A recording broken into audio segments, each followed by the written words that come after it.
We have two characters, speakers, that are coming up here. Ben Levy and Phil Goodman are. Oh gosh, don't cough in a mic. I covered the mic, but I need a cough No, they're too button. sensitive, man. Ben Levy and Phil Goodman are two longtime consultants that have been part of the ACN programs, part of the greater Los Angeles area stuff. They are incredibly knowledgeable. One of them knows about cars, the other one knows about magic, and you get to figure out which one is which. And by asking them questions and stuff. Not during the session, but later on at dinner and whatnot. They have 55 years combined experience between the two and several thousand Mac installations combined, which means they're insane.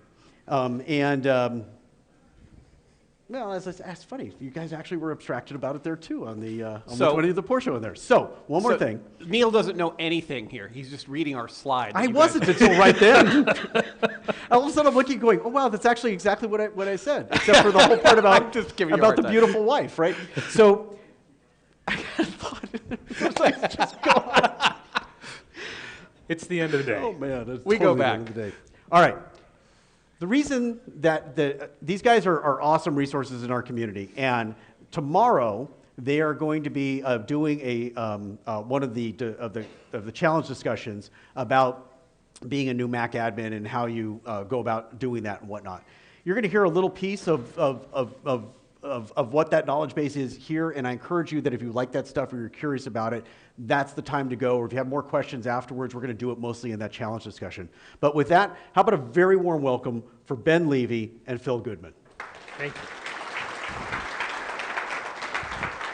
For those of us who don't know, that is Ben Levy. That's Phil Goodman. Yeah. So we're going to start off. Ben's going to run down to the front right here. We have a little MacBook Pro that's already booted into recovery mode. And we just saved the time. We're doing a little, TV magic here. We're going to put something in the oven and bring it out. But we're actually going to let it bake in front of you. So we're in recovery mode. Ben's jumping into terminal. He's going to run one command. One command, which is a binary. Hello, how are you? Hello? We got Mike? Okay. Did I do something? I don't know. I can't hear. What's the problem? Ready to go. Neil's mic was on for a few seconds. Oh, got it. Yeah. At least he's not in the restroom. So Ben's going to run one terminal command, which is actually on an external USB. So he's doing /volumes, the name of the the USB drive, and the name of the binary command. That's it. He's just going to do that. We're going to let that run during the entire presentation. And then we're going to go through and tell you what it's doing. I may have broken it. No, maybe not. What'd you do? Changed Wi-Fi networks in the middle, but it's okay. It's okay? Yep. Cool. Come on back up. Okay. Or maybe not. So the idea here is that we're going to do what is considered to be a quick installation for people who don't necessarily know how to do these quick installations. Deploying computers in very large organizations has become an issue for many of us. And Apple has come up with some tools over the years, and other people have come up with some tools to make that flexible. So specifically, we're going to talk about a tool from a company called Two Canoes. Anybody ever heard of them? They make WinClone, among other things. Tim Perfect. Excellent. Excellent. So Tim Perfect wrote this product we're going to be talking about, MDS, and he gave a demo. Anybody get Mac PSU over the summer? Yep. So he did a demo there and ran into a couple of technical issues, which hopefully we won't run into, which were part of the organization in the room. But it works really, really well. Okay, so the idea... Wait, sorry. This is going to do its job, and we can't see it. So if someone could let us know when it's done and it boots up, that would be great, because this is an example of that installation that we're talking about. It'll boot up and get to the login screen, so you'll see an Apple logo. Sorry? Is it waiting for it? Oh, yes, it wants to have its computer name set. There we go. Not actually required, it's an option. Okay, so we're not actually talking about MDS yet, but we're talking about some of the tools we said that exist. One of the great tools to create a bootable installer, did I lose my, there we go, is create install media. How many people have never heard of this? And it's very important that you tell us that you've never heard of it. Okay, this is a great tool that has existed for several versions of the macOS that allow you to create an external bootable drive that you can then use as your installer drive. Okay, so you can have a volume on an external drive. I've done this. So my external drive has multiple partitions, and I've done this with each of the previous OSs, so I can boot holding down the Option key from multiple OSs. You basically do that. It lets you create a full offline installer as an external drive, which is great for non-T2 Macs that let you boot from external volumes, but if you have external boot disabled on one of the new T2 drives, you have an issue. So you got to make sure you have that external boot with approved Apple operating systems enabled on the new T2 Macs to be able to do that. So a couple things to keep in mind about Create Install Media is it wants you to, it's a great way to keep copies of previous OSs. I don't know how many of you are on various emailing lists with other consultants and other people doing your job, but it's great to have that, oh, do you have a 10.11.6 installer? Why, yes, I do. Here you go. And that is one of the things that I know that you and I both do, is archive the installers that we might need for those edge cases. Right, and every time Apple comes out with a new OS or an update to an OS, I'll download the full installer, and I archive them on an external drive. That's all my old installers, so I can pull out any one that I need at one time, run create install media, and create an installer volume that I can boot from. So in Mojave, there's a new flag. And the new flag allows you to download all of the assets that have been created after the release of the OS version that you've gotten. So if there are updates, if there are firmware updates that should be applied to the computer, this all gets downloaded and is stored with that image for you. Safari 1302, for example. Though I don't know if that one is. Well, we'll yes. find out, but it should be. So that's important. That way you get everything that's part of the install. But this new flag is a new flag. So if you have not been using it previously, take a look at that and feel comfortable with it. Because and you can obviously do a man create install media and get all the info about that. Want to talk about this one? Sure. So this is a new option that's in Catalina, and it allows you to fetch the full installer for previous versions or the version that you're using. And this is really powerful because if you are looking for that 10.11.6 installer and you don't know where else to get it, a Catalina computer can download it for you. So you want to take a look at this when you get a chance and go through the options so you feel comfortable using it. It's a little freaky in what it looks like when you run it, because when I first ran it as a test, it said downloading and installing. Like, whoa, no, I don't want you to do that. But it is just downloading. And even if it were to launch the installer, you would just click cancel and quit the installer. So you're going to specify what actual version you want, which is really cool. But we want to take this much further. And the idea is that we're going to go beyond the traditional method of creating monolithic images. How many people, and no right or wrong, no judgment call, how many people still have an image that they deploy to all the computers in their organization? They just use that. Okay. Yeah. I'm constantly running into PC people who have no clue how to administer Macs, and they just want me to send them an image that they can just keep on using over and over and over again. I said, we don't do that anymore. So monolithic image is really not the way of the future. It's been moved away from for quite a while. The image is already out of date, probably the day after you made it, right? Whether it's the OS, whether there's some apps that you have to install. Updates to apps, for example. And the fact that there are new ways when we're dealing with MDM and Monkey and all those, and I'm not kissing butt, Greg. I love Monkey. How many people use Monkey, one form or another? It has saved my butt and made installation so easy at so many organizations. And if you can just get into that method, whether you're using MDM or Monkey or something, if you're not using an MDM solution, look at Monkey as well, to get up-to-date apps installed. You set up something on one server, And then all the computers, when you turn them on, talk to the server, and they're always kept up to date. But the really important part to remember here is that we're looking for a very thin installation. Right. What requires the least amount of effort and is the most capable of being done either with minimal interaction or none. Or no interaction from you at all. Or no interaction from an IT person at all. Okay, so we want, like as Ben said, a thin, light type of workflow. Okay, so Apple has Apple Business Manager, which is what is the new name. How many people know about that? How many people have not enrolled their DEP computers in Apple Business Manager yet? Ooh, you've got a few more weeks before you can't do that anymore. You've got to do that. The former DEP and the APP products are now rolled into Apple's new Apple Business Manager system, so look into that ASAP. Not all computers, not all Macs, can enroll in that using what was the old DEP program. It has to be purchased through the Apple business teams and be enrolled with a certain way. So if you have some older Macs that were purchased at Best Buy, for example, they don't have all the same features available to them to be able to activate and look over the internet, to be told by Apple where to look for their MDM server. So there are other systems we want to look at, other things that we want to look at. NetBoot is dead. How many people use NetBoot or have used NetBoot? How many people rely on it right now? Well, I loved it. Yeah, we did love it, and it works great. It worked for our purposes, but it's not the direction Apple's going now.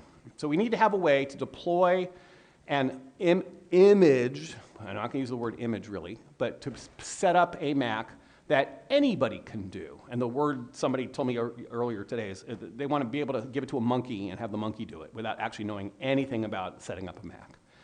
And we want it to be consistent. Every installation and every location to be relatively consistent.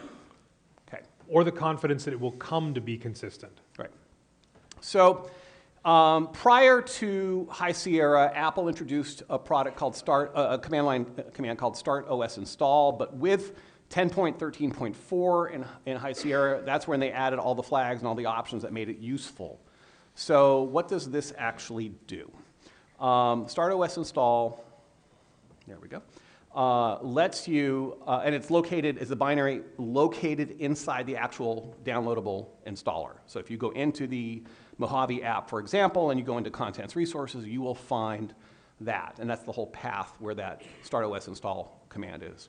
It has several arguments that you can, little flags, and those are the things that came out in High Sierra that make it important to be able to use. Every version where it's been used and introduced has added a couple extra flags and a couple things, so it's specific to the version that you're using, and I'm sure it will evolve beyond 10.15 and 10.16 to have other flags that are useful for future versions of the OS, so know what version you're deploying it with. There we go. So, what it does. Well, exactly as it says there. It allows you to use the full OS installer to install on a non-active system, even if external booting is not allowed. And so what we do is we combine these instructions with additional flags to customize what our installation is going to be like. And as many of you are sort of looking at this, yes, this can all be done in the command line, but as with most things Mac, it's nice to have a GUI, which is where MDS is going to come in. So we're going to look at a couple of the different flags that make sense to consider, and then we're going to show you what MDS does with those flags and how they make it more powerful for you and more easy to work with. So if Apple's T2 system has been set up, for example, so that when you press the Option key, it either ignores that or does not let you boot from an external drive, you do have the option to press Command R, right, to get to recovery mode. And that way the bootable volume that you're using is not really active, and that's where this comes in because you can go into terminal and run this command. And there are some flags and things that make it useful. The target drive that you are using this command with to install the OS has to be APFS. It's not a macOS, it's not an HFS Plus drive.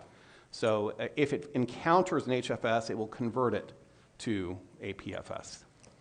And that's basically the whole path as we did earlier. So you're going to find the path. Let's say you downloaded the installer from the App Store or from from system preferences, software update, and it puts in the applications. You're just going to access this line in the terminal. A couple different flags. One of them is application path. So you can specify a different path other than default if indeed you have the OS, the installer, on a different path. So you would have to say -- application path followed by the actual path where the installer is if it's not in the default /. So what we're talking about here is let's introduce external storage for where we're going to hold our installer. So now we're moving away from the idea of it being all local on that particular computer. So if you can't boot from the external storage, that's one thing, but you can still access files that are on it. You can have it agree automatically to the license. The -- license will display the license. We don't need to do that. It'll display in text in a terminal window. And you can just say -- agree to license. And that way it won't prompt, it'll just do it. You can specify how long you want a delay before the reboot, before rebooting at the end of the installation. So if you need, for whatever reason, to delay it, you can. The reason that you would probably be delaying is because you're using a hard drive, it takes longer for it to come up, or you're waiting for a network connection, something along those lines.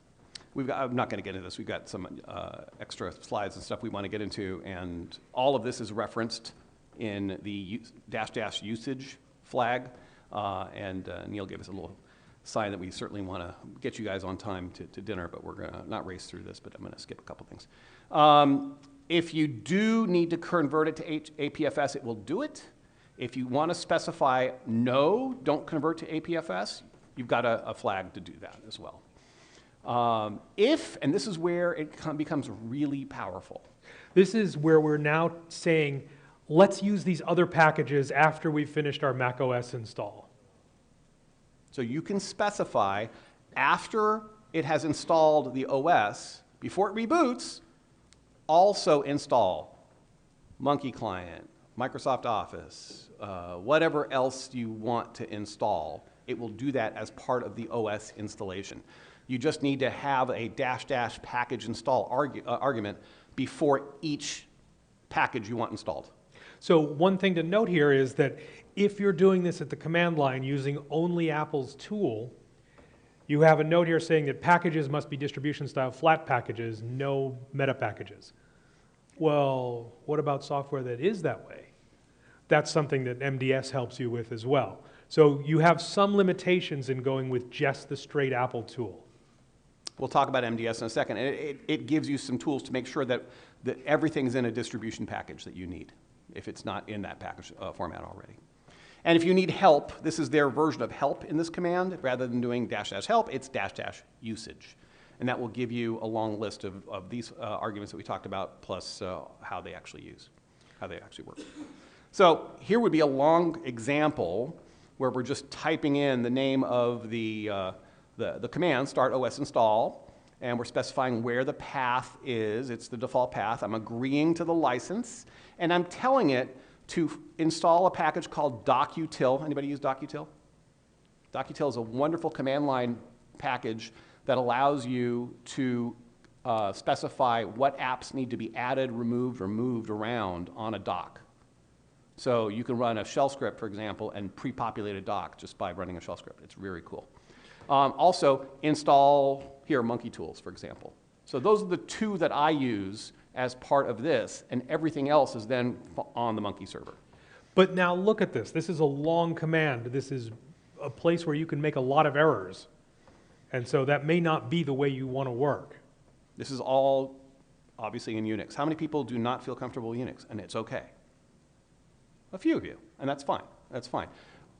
If you want it to be something that a monkey could use, we don't want them to be versed in Unix. We want it to be consistent, and we don't want them to be scared off. We want them to basically turn on a computer, hold down the Option key, and at the most, plug something in and walk away. That's all we want them to be able to do, and we're going to talk a little bit more about that and have all this be automated. I'm not telling anybody to type one of these commands. So, in comes a product called Mac Deploy Stick. It's from Two Canoes. Hey, I fixed that typo. I told you about that. Two Canoes is one word. Yeah. Sorry. Oh, different slide. Okay. TwoCanoes.com. It's the same people who brought us WinClone. I fixed it on another slide. Okay. It boots from the recovery partition. You will boot from the recovery partition and use the Mac Deploy Stick software, or, and we'll talk a little bit about this towards the end, you can have an even more automated way of dealing with it using another product they make that will boot from the recovery partition for you, which is very, very cool. It can wipe the drive. Let's say somebody turned in a Mac, whether they had administrative rights or not, you don't care. You just want to wipe it clean and run a clean OS on that drive. That's optional. You don't have to wipe, but you sure can. And then basically using startosinstall under the hood, it is installing the required packages. But beyond just packages, it can run an unlimited number of shell scripts for configuration, and it can install profiles for you too. So that's pretty cool and very, very powerful. And like we said, it can be completely automated so that the person who takes a new Mac out of the box doesn't have to know anything about Mac administration to get it to work. The best part about it, it's free. Now they do have a paid support, which I don't know how required that is. It's not required, but if you want them to answer questions or work on a project for you. So Two Canoes will help you customize it and work on some other things with you if you have the paid support. But you can just download it and use it for free. And just go to TwoCanoes.com. It's great. And it's definitely something that after the first time you try it, you set aside a little bit of time to get it right. But after the first time you try it, you'll be like, I love this. I want to pay for it. I downloaded it. I read about it. I said, wow. I installed it. Wow. I whipped out my credit card and paid it right away. I bought the support contract. Okay, so what will you need to do this? You will need the MDS application itself. This is where I fixed it, TwoCanoes.com. Fair enough. And this is their website, and to give them credit, please look at all the other products on their website. They're wonderful, including WinClone if you haven't used that with Boot Camp. This is Tim Perfect, who wrote it, and he has a long video on the website where he actually explains it, how it's used, and gives you a little bit of a demo, not as necessarily in depth as what we're going over, but he certainly explains it. So here's what you need. Besides downloading that software, you will need a macOS installer. So Mojave in this case. You will need 3 folders on the desktop or somewhere of your computer. A folder that includes all the packages that you want installed, all the shell scripts you want installed, and any configuration profiles that you want installed. Just collect them. If you need to have certain packages or shell scripts installed in a specific order, name them 1, 2, 3, and that will help the installation. Yes? You can actually reorder them. You can. This was the traditional way to always make sure that they're, foolproof way. Is just just order them that way. I still do that with the shell scripting. Besides those things, you will also need Some form of a USB drive. Yeah, some form of USB drive where you're going to store the OS installer and those 3 folders that you created, the packages, the scripts, and the profiles. Yeah, it can be anything. The faster, the better. The read speed on some of these is really not that much difference. It's the write speed on the slower USB flash drives, but the SSDs work great too. And the reality that this is not used regularly. It's one time per computer each time. It's just copying the material onto the hard drive of that computer, whether it's SSD or spinning disk. So your time with an interaction with the USB drive is very limited. So you're perfectly fine picking up a $5 one, at Best Buy or something. It'll do the job just fine. And this is what you're going to distribute to the people who are going to be doing the setup of a Mac for you. Okay? And then you're going to need a Mac that's in recovery mode, as like what we started here. Is it doing okay? It's doing okay. Okay. Seems to be cooking. So you're going to get the computer in recovery mode. You're going to pop in one of these USB drives, and then you're going to go ahead. Now, how do you get that USB drive prepped? You've got to use the MDS application.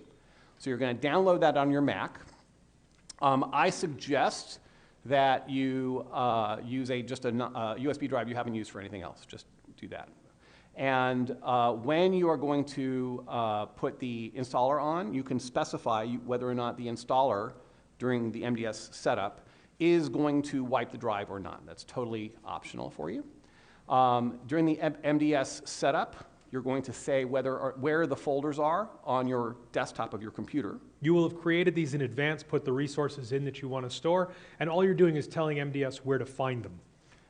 And then MDS allows you to also tell the software, the procedure it's going to run through, if you want any administrative access accounts, including their ID. As a default, it comes up with $4.99. You can obviously change it to $501 if you want.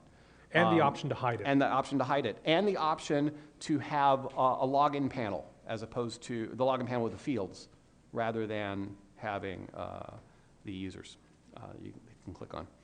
You can also tell it what Wi-Fi account to use so that the computer, when it's distributed to the user, is already preset up for Wi-Fi. They don't have to join a Wi-Fi network.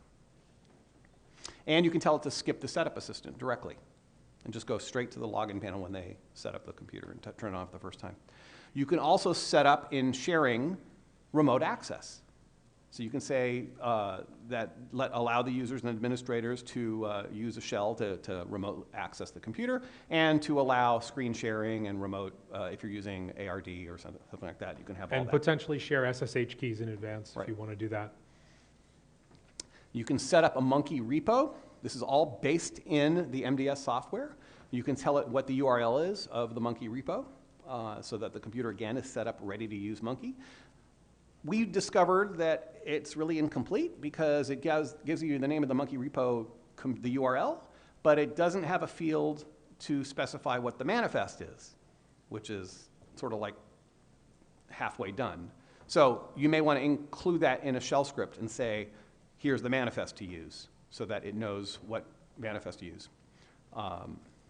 And you can install profiles and run scripts. So you're just basically identifying all the folders in advance in the monkey GUI on your computer. And then MDS GUI. in the MDS GUI, and then you're going to click a go button. So one of the first things that we're showing here is the ability to create that bootable media for you. MDS wants to make it as easy as possible for you while you're working. So the first thing you do is, next slide, I think. you can hit the right button whenever you want. All right. So there's create bootable media. Actually, I can't even read it here. Create bootable volume, sorry. And with that, you identify the source, which would be the installer, and your destination, which would be your USB drive. And if you're going to use the create install media command, you've never used it before, this is a GUI that lets you say, here's the OS I want installed, here's the drive I want it installed on, and it gives you the whole Unix command right there that you can copy and paste right into a terminal window, or bookmark it or save it or paste it wherever you want in your little command library. So this is not necessarily a function of MDS, but because they recognize that you will need that bootable media, that installer, they provide a method for you to create it as simply as possible. Okay, here's the meat of MDS. So here we're going to create a description of what it is that we're about. We're going to give a description to the image that we're going to create here, this particular workflow. I'm going to back up just one sec. We got to that screen because we pressed, over here, we pressed the plus button to create an MDS workflow. And you can have different workflows for different departments, different organizations that you work with. And you're likely to want different workflows because this is your customization moment. Right? So now you are creating the workflow, and you see this screen where you're starting to describe what is in the workflow. So the first thing is give a description of it. Try to be descriptive so that you know what it was that you created. So here I've got law firm 10.14.6.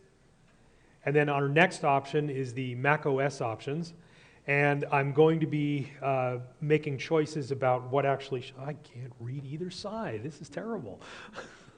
Read off the screen. Yeah, I was trying, but you know, it's smaller here. All right. For those of us who are not as old as you are. Thank you.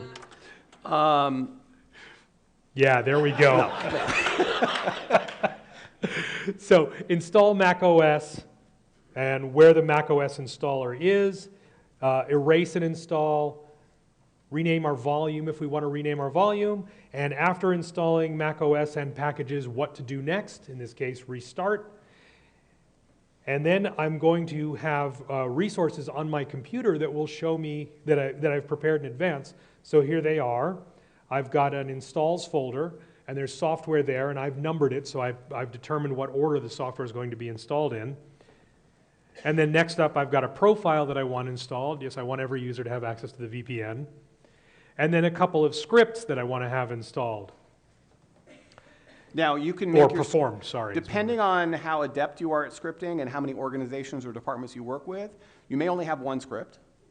Or you may want to break up a very long script into sections, into modules, into multiple scripts. And that way you can pick and choose which ones you want for each of the workflows that you have, rather than creating one big new script for every workflow. So then here I'm going to say where those resources live and how I want them worked on. The first one is to wait for the network before installing resources, which is checked, and that may be a problem here. I hadn't thought about that. Yeah, that's why you want to be on either Wi-Fi. Better yet, if you can have an Ethernet connection plugged into the computer at the time you're running this in recovery mode, that would be the best thing. Otherwise, in recovery mode, you can choose Wi-Fi and get on the Wi-Fi network before you run the MDS. So because this workflow was defined to run in an environment where a particular Wi-Fi network would be available, it's not running exactly right here. And since I didn't know the SSID of the Wi-Fi in here beforehand, it doesn't do that. However, it has finished and it's fully done. And there's an account on here, the software's been installed, every printer has been defined, its location, the VPN profile is on board, all of that sort of stuff, and if you want I can show you that, or you can believe me that it's there. And the idea is the user who does this does not have to be an IT admin, right? You can give them a couple paragraphs of instructions to follow, go into recovery mode, and type this in. And there's yet even an easier way, which we'll talk about in a second. And the rest of the resources is I'm literally defining the locations of those folders on my computer and how to interact with them. You'll notice that next to installs and scripts and profiles, there's a place where I could click, and that's to reorder them manually if I want to, which was recently added into the software. Otherwise, you would number them in the order you want them to be run. So then here we've got user accounts, and we can hit the plus sign and define a user account. In this case, the administrative account that I use at that firm, the UID, the password is already there, and I can say I want to allow the user to administer the computer, which I definitely do. And I could hide it, I could automatically log into that account. And so there it is, fully ready to go. Next up are options. Oops, wrong, there we go. Oh, I see, I went back, apologize. Okay, options here. We have join Wi-Fi, and here it is. Go ahead. I think we're both competing. You go to options. I'll let you do it. Okay, we'll go back. Whoop, there we go. There we go. Okay, so here it's been configured. I have the SSID for the firm. I have the computer name set as the firm's initials and then the serial number. And then I can skip the setup assistant, and all of these other options are available. Enable location services, allow administrators to share the screen as you would in the sharing setup, enable SSH. You're doing all this in advance with little check boxes.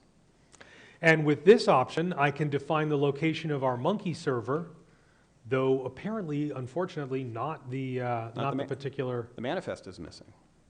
So it's great that it knows where it is, but it doesn't know which manifest to use, which is why I used a script that actually defined that instead. Right. So what Ben and I were talking about yesterday is a use for the next screen, which are variables. Because you're creating a workflow, you might have some shell scripts that are relatively generic, but that can accept variables so that each workflow can be customized just by filling in variables. So you might say, here's the SSID that I want, or here's the manifest that I want for monkey, and so on, put them all in here. And then your script, when it runs, is going to reference whatever variables you put in here.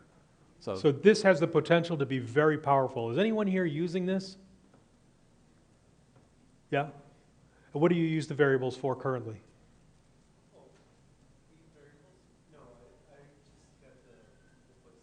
Oh, okay, all right. So nobody's using this yet, right? Or yeah, is there anybody using MDS at all? Okay. Yes, only 4 people. That's great. So we've now taught you something. MDS this might have made the whole conference worth it for you. So the variables, I'm very curious how people are going to use this. There's no way that Tim spent the time coding this in if there weren't a very specific request for it, and I'd love to hear how it works. So now we have one workflow. And of course, you can create multiple workflows. And when you've selected a workflow, you can tell it before it does a workflow, what SSID you want the Mac to join while it's in recovery mode. Cool. The user doesn't have to do that. What workflow you want? Well, that's the one I've selected here and how long to wait, just to make sure that recovery mode is completely ready and they're in terminal mode and whatever. If you have a delay for whatever reason. And then one option is only select the target volume if it's named such and such. So if it's named Macintosh HD, for example, go ahead and do it. But if the Macintosh HD hard drive is actually named something else, don't run this because that computer's been prepped for something else by accident and we don't want to erase it. So that's certainly something that you can do. Now, in addition to using a stick, you can also serve the images if you're going to be doing anything as far as imaging. We're not going to talk about that right now, but you can serve this stuff over a HTTP connection. And that makes it really cool because then you can have all your resources in one location on an intranet and only send out a stick without not having all that other stuff. And one thing that Tim did at the Penn State conference was that he actually presented with a section in the very beginning where a guy described how he was using it currently. And he had set up his workflow inside his office so that a bunch of minis that were already in place as caching servers, everybody's using a caching server? Yeah. So these minis were there as caching servers. He flipped on Apache and stored the images there. And then he can have a script that runs that replaces the images with the latest one whenever necessary, so that when people use MDS, they're getting the latest version, whichever branch of the company they're in, from the caching server that's in their office. So the command on the actual MDS software was referencing a specific URL, and if he updated the operating system to be installed from 10.14.5 to 10.14.6 and so on, the URL they would have to use would change. So he's referencing a specific URL, and he aliased it on the server to whatever is the current OS that he wants installed. So everybody was using the same URL, and then the alias on the server pointed it to the real one that he wanted, so he only had to change it in one location. Very cool. Okay, so let's demo. Do we want to demo MDS live, just very quickly? Sure. What would you like to show exactly? Just launch it. And then there's wait, there's more. Okay, so there's that. And we don't see your computer, so you want to mirror. Getting there, getting there. Okay, my desktop is a mess, and I'm sorry.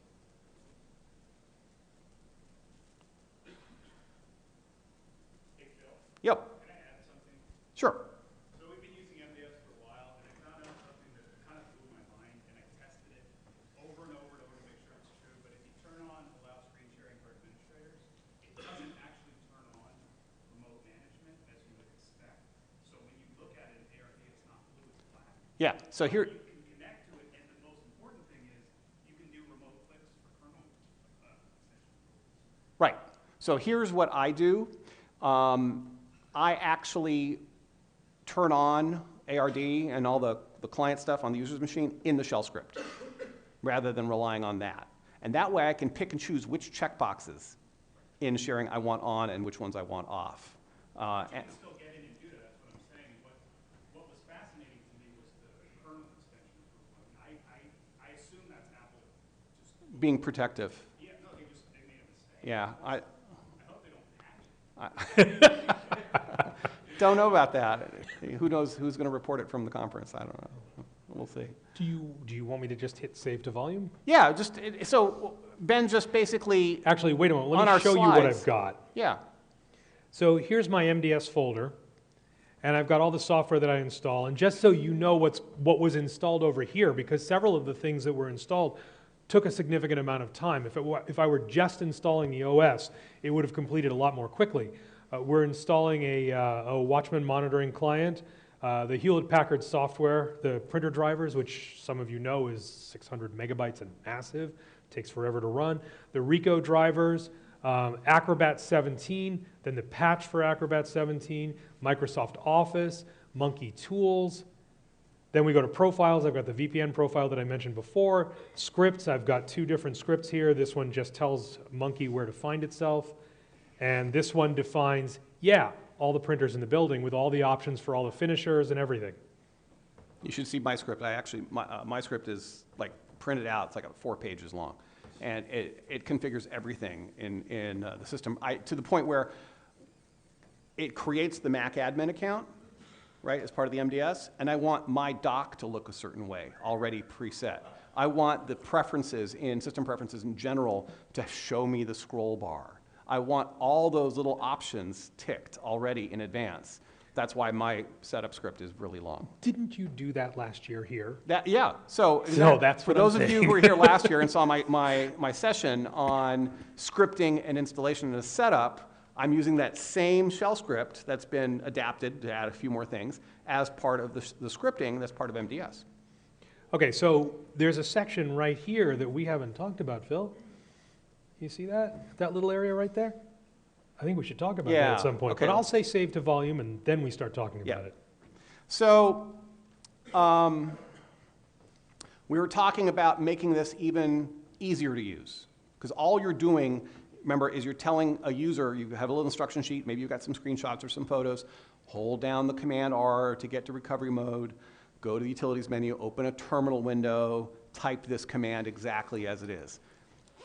In a room of 100 IT admins that are following the instructions, I will bet you I will not get 100% accuracy.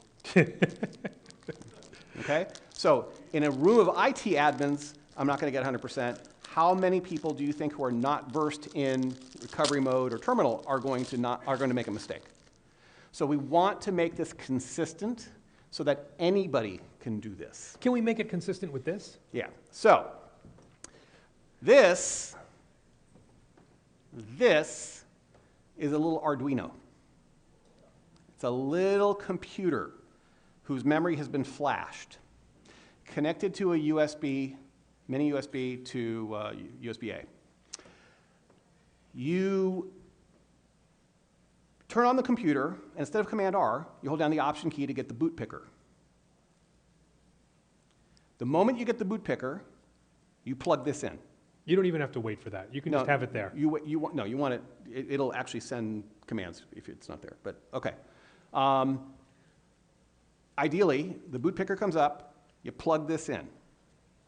This restarts the computer and takes it straight into recovery mode.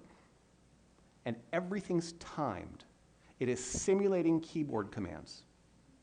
It is taking you to recovery mode, and it waits, by default, it waits 3 minutes, just to give it enough time to get to recovery mode. I changed mine to 90 seconds. This button that Ben is talking about up here lets you change the settings in here. And then you plug it in and reflash this thing from the settings that you put there. Can I stop this and show that? Yep. So when you plug this in, there you go, you now have create a Mac automaton. It's asking you now to do it. So this is an automaton, that's what they call it. It's a little Arduino computer. We're going to plug this in. You want me to eject that first? Nope, there you go. Okay. You don't want to plug it in when you're not in this mode, because if you just plug it into a Mac, it's going to start pressing Command R immediately, right? And you don't want to do that. Okay? So now you go into the automaton settings, and it programs it. I don't know what he's programming my automaton with his settings to be. That's my automaton, so don't worry about it. Oh, okay, good. And it programs it so that it, again, Command R, wait a certain amount of seconds, move to the utilities menu in recovery mode, choose terminal, terminal window opens, it types the command, and then it does everything a normal person would be doing if they were sitting in front of a computer. Nobody has to know what they're doing or what to do when they have the automaton. They literally plug it in and walk away. What's really cool about that is that since this is USB, you could actually buy a very small USB hub, maybe one that had Ethernet in it, and you could plug this in and the USB stick that's going to have your MDS data on it, and you have now created a small all-in-one thing that you can give to an admin or an accountant or somebody who's just the office manager in a branch office. They can plug it in, plug in the Ethernet cable, hold down, get the option key, and be done. So that's a detachable mini USB to USB-A. Because it's detachable, you could take it out and replace it if you have one with a mini USB to USB-C. Or, as Ben just said, have a little hub. This is a USB-C hub that I like from a company called Satechi. And plug this in to one of the USB ports. And this one has gig Ethernet on it also. So I just got a gig Ethernet cable I plug in. That plugs into the computer. You hold down the option key, get the boot picker, plug that in, walk away. Here's your USB stick That's for it. MDS. And sorry, one more thing. The MDS software has configured the folders that Ben chose, the packages, the scripts, the profiles, on a USB key. So that has to be installed as well. So they basically have a little kit that you can ship, and nobody has to remove anything. They've got a little kit. They hold down the option key to get to the boot picker, plug that in, and walk away. That's it. Okay? All right, so who's going to go try this right away? You already have everything you need other than the free MDS software. You have nothing to lose. Okay. It's an interesting hint. So, Neil says we have to get off the stage now. but wait, there's more, and you saw the wait that's more. I just want, you guys can't see it, so I want you to see that. Wait. Well, hold on. I'm trying to get to it. Here is the automaton. That's the little 3D printed plastic case for it. That's the circuit board. That's the whole Arduino right there. In there, connected with a USB drive. How much was that? It was like 30 bucks. 25, I think it was. 25 bucks. But you can do it yourself. He makes all the software available to you. So if you feel like you want to make your own Arduino, you can go right ahead and do that. Just buy the little $5 board and, you know, flash it yourself. And that includes the support contract, I believe. Yes. Yeah. And you have another slide here. Another slide. So there are resources, of course. We're not allowed to These have are any all questions. clickable. So when you get the PDF, all of these are clickable and take you to the website, including info on startos install, MDS directly, Rich Troughton's Der Flounder, specifically about startos install, and the Penn State Mac admin session that Tim Okay, you're Perfect done. did. I'm done. So we have to go because you guys have to eat. But as we said, We got a schedule for you guys. we will be here tomorrow and we'll be talking Mac admin stuff. And boy, is this ever Mac admin. So if you've got questions, please come see us tomorrow. And we would like to say thank you to this gentleman. And we have 1 minute and 30 seconds No, you left. don't. So I've got, No, he says we're over already. We're over already. Whatever. okay. All right. I want you guys to have great dinner discussions with these gentlemen, and I use that word in an interesting Correctly. way. Oh, sorry, correctly. What we are going to do. So first off, how about a huge round of applause here for Ben and Chris.